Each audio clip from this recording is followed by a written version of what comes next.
Welcome to the Moments That Matter podcast. I am your host, Laura Escamilla. And I am your co-host, Isaac Escamilla. Today I wanted to focus on a topic that I think is really important.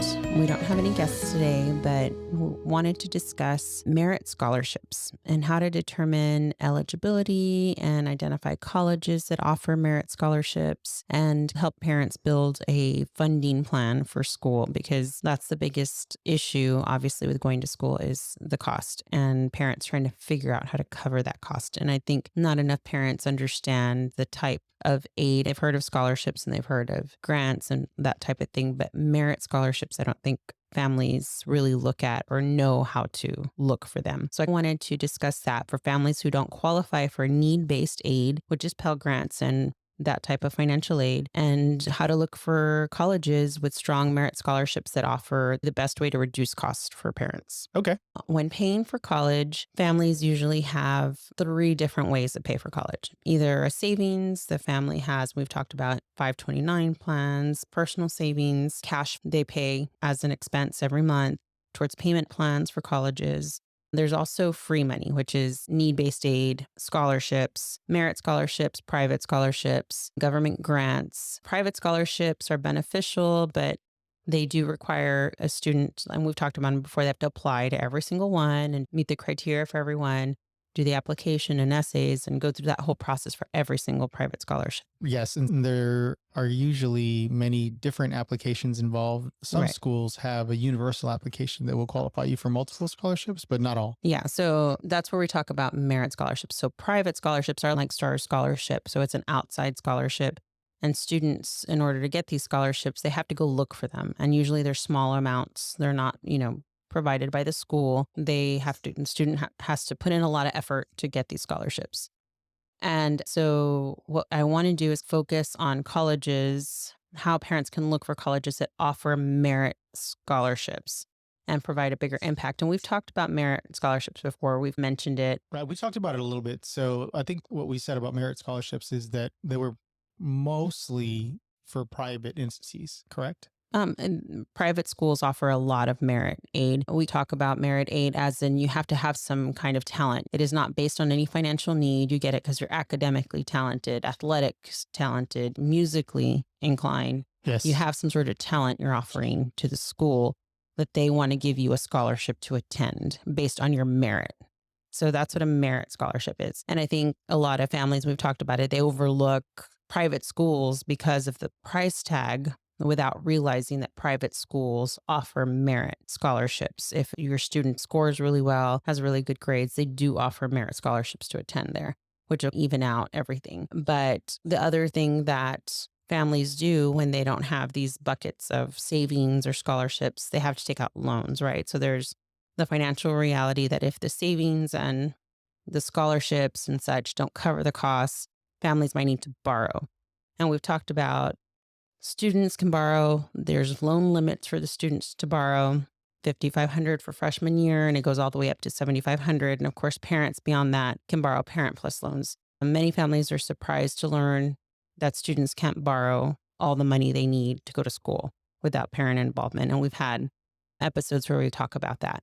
So understanding loan options are really important, but most important if there's a family getting ready and applying to colleges, that they start to understand how to build that college list with colleges that do offer merit. And we just had a representative from University of Houston, Victoria. He talked about the scholarships that are offered through their university to get academically talented students there. Devlin, right? Yeah. From University of Houston, Victoria. Yes, Yeah, he so actually talked about everything that they offer, Yeah. incentives that the the merit university scholarships. offers. So the way these scholarships work is they're usually part of the application process, that with their application for admissions, they're considered for additional scholarships. We also had UTRGV Scholarship Office also talk about that Yes, there we are did. scholarships they get considered for at admissions. Right. There is also a separate scholarship that they look at during their process of offering their merit scholarships. So this is where you have to start looking at the list of schools who do this. So merit scholarships are essentially tuition discounts. So that's what we talked about with our kids getting merit scholarships at Baylor, academic scholarships. Yes. But the point of them is that colleges offer them to attract strong students, typically those in the top 25%. These awards are generally renewable every single year, which is great, or they just have to have a GPA requirement, and that varies by college. So, depending on every school, they'll have to keep a GPA. So, that is one of the things to consider, though, that yes, they are renewable, but your student will be required to maintain them. You're going to have to maintain a specific GPA. For our kids, they had to maintain a 3.0 or and above to keep their scholarships. So That's that's correct. very Yes. stressful for a student also. So you have to also consider those things. So there's three types of merit scholarships. There's automatic, so there's no extra application needed. Their eligibility is based with their admissions on GPA and test scores. There's competitive ones that they have to apply to separately. And UTRGV kind of mentioned some that they have that offer that, where they do a separate essay, maybe do interviews, separate applications. And then there's talent based that we talked about. They have a talent in art, music, theater, where they have to do auditions or portfolios. And we also talked about that in another episode with Texas State with the student from the varsity documentary. Oh, yes. The Going Varsity in Mariachi. Yeah, Yes. so the student went to Texas State and she had to go audition to That's get the correct. scholarship. So these are parts of merit scholarship. That was a great that happen. documentary, by the way. Yeah, but and we talked about like all I wanted to do is please give her a scholarship because she needed help to go to school there. But these are talent-based merit scholarships. So Would you consider athletics in the same it vein? is same vein as Yes. talent-based because they still have to go, they have to try out and they have to make the team and they are given an opportunity, but they still have to show performance to get these scholarships. So a similar option. And I know the first season we had two parents with students in college playing college sports. Yes, that it's a Division talk- One matter, that episode. Right. Great episode. So you can go back and listen to that, but their experience with scholarships and different sports offered different amounts and different types and that type of thing. So that's a whole other thing to learn.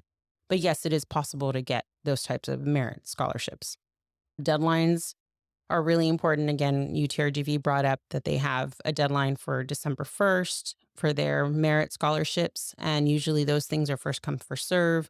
So you want to make sure your student is aware of the deadlines for admissions. Usually they have to be admitted to the school. That's what they did mention. You'd already Right. have to be admitted to the school to qualify for before these. Yes. this process begins. So also important to understand that process. The deadlines are critical, especially for the competitive and talent-based scholarships, because there's only a definitive amount of time to accept and to give funding. So this just doesn't go on forever. They have a limited budget, and also with athletics, they can only give out so many scholarships per year. That's why sometimes you see things on social media where somebody's offered a scholarship at the end of the season or things like that because funding became available and they can now offer somebody a scholarship. And who is that student, thing. So they're Based on that student's merit. right. So you want to understand your numbers also when you're putting your list together. You want to understand the cost of attendance that we've talked about, which is the total price listed by the college. You want to understand your student aid index, which is determined by FAFSA, because that is what's determined for financial need. And you also want to understand what your financial need is if your student is going to qualify for grants, if they're going to qualify for government aid. You want to understand what the situation is when you're looking at colleges so that you can determine what that gap is that you're trying to fill. And you also want to have a discussion about a family budget, the maximum amount your family is willing and able to pay, because those are two different things. Because I would give my kids every penny if I had it, but willing and able are two different things. So what you can do, what you're willing to do. And there's other parents that are able to, but don't want to, aren't willing to do that. So Sure. So when you were talking about merit-based scholarships and the way that they're distributed to the students, you mentioned earlier that it was more like a tuition discount, for Mhm. example. So a merit-based scholarship is generally not going to give you money in a student's pocket for them to use throughout the year Right. or anything like that. It's going to take off the top the cost of attendance, and Right. then by reducing that cost of and then attendance, you add on the other things that you receive Yes. in aid. it would make the university or college more affordable so Right. that the student could attend. Right. Which is, as we talked about, what private schools do. They offer academic scholarships, and what they do is that makes it more in line with what state schools are if they give you enough. Now, not all merit scholarships are equal, right? It depends on the talent. For example, academic talent or whatever that is, their scores. For example, like our son got more than are first, in academic scholarships. based on his ACT scores. ACT scores. He had a higher ACT score, he got more merit scholarships. Those are things to consider and what you need to understand. Typically, what happens is families with a high SAI student aid index are not likely to receive any need based aid. So that's when they have to focus on merit opportunities. So if your SAI, essentially that number is what tells the school, which we talked about with financial aid in our last episode, that's how the school tells what kind of aid you're able to get. So if your SAI is high, a high number, that means that your student most likely will not receive any financial need based aid. Families with that have to look at their COA and what they're going to be asked to pay. And if they get a little bit of need based aid, they might still have to go looking for merit on this. So, Yes, so this is where that spreadsheet that we've discussed in other episodes comes in handy. It's important to make a spreadsheet, create one that's going to list all the universities that your right. prospective universities for your student. Yeah. And when we were talking about this episode, what I wanted to discuss, the really important part about building this college list for families to understand is that Ivy League schools and other schools, and we talked about this when we were preparing for the episode, highly competitive institutions like the UTs of the world and A&Ms generally do not offer merit scholarships. And these schools, the reason is that these schools attract strong students without these financial incentives. So they use their funds for need-based aid, essentially, for the students who financially need it. So as a result, families looking for merit aid should consider schools ranked a little lower than that and lower than top 20. Merit scholarships are more likely to be offered. And doesn't mean these schools are not good, but these schools are competing for highly qualified students. Again, we know students who are really academically talented, really high scores, some valedictorians, and we have learned, oh, they're going to go to this school that you might not consider them. You would think that they're going to go to an Ivy League school or they're going to go to one of these top ranked universities.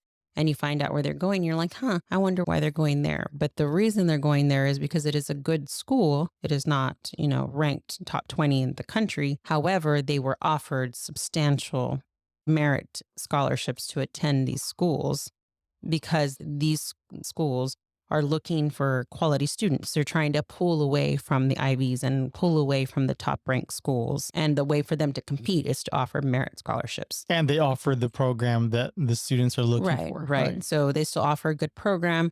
It may not be, again, like an Ivy League school, or a top tier university in the rankings, because obviously that can be subjective on what a top tier is. There's a lot of universities that have amazing programs and not ranked in the top 20 in the country. Agreed. But this is where families have to start with a broad search, be open-minded, and consider schools that are probably outside the immediate preferences, right? Because of course our kids want to shoot for the stars and look at these really large universities, especially if they're academically talented. But what they should do is make a list and start looking outside that scope of schools that have programs that they would like to attend and that offer this merit scholarship. Because if it really is about the family affording college, merit aid is where it's done. So the goal is to create a balanced list of colleges where the student has a really good chance of getting accepted and receiving merit aid. And colleges are very open about this process and what they offer. As we mentioned, we've had, schools on talking about that they automatically process through admissions and Correct. and do this. And so an insightful tool is to help families reverse search for colleges based on criteria like test scores, GPA, and merit opportunities. There is a thing called Common Data Set that's available through College Board and offers crowdsourced information about merit offers and help families build these lists. And you can search a common data set, Google it, and it'll bring up, you can enter a school and you can find out what the school offers, how many students receive merit aid. So you can start doing search like that. So the first tip is to start early, maybe 10th grade, to understand the financial parameters and plan effectively and create a wide, balanced list of colleges, understanding that the application process may require applying to more than one school because you want to apply to a lot of schools and see what the offers are and compare them and compare. These schools have my programs. I went to visit these schools. I like these schools and these schools offered me this much. And it is a balancing act where you have to do that. And also be aware that the most competitive schools only offer need-based aid. And so don't expect that if your student wants to go to one of those schools, merit scholarships are really not going to help in reducing the costs there. And remember that college search is about being an informed consumer. So think of college like you would buying a house or buying a car, making any large purchase investment. You do a lot of research. You want to check the interest rates. You want to check, the quality of the vehicle, your return and investment. You Of want to course. check all of those things. This You is, do after all, an investment in your education Right. and your future. And So it is a you want to, large ticket item. It is a large purchase, like you would a home or a one car. of the largest. So you want the same due diligence you would do for a home purchase or a car purchase. You want to do it for this. So that's the gist of it. So if you want to start looking at keeping the cost of college in an affordable way, merit scholarships are the best way to go. And this kind of came about again because we've had a couple schools on talking about what they offer students. And I hope parents will go back to listen to these episodes and learn about what UTRGV offers and what, U of H Victoria offers and what Texas State offers. And we're going to have 2 more schools in the next couple of weeks. But the idea is that these are probably schools your students, don't immediately come to mind for them because they want to go to the big school, but they offer merit and they can help bring down the cost of college. So, of course, the ultimate goal is that your student get a college education.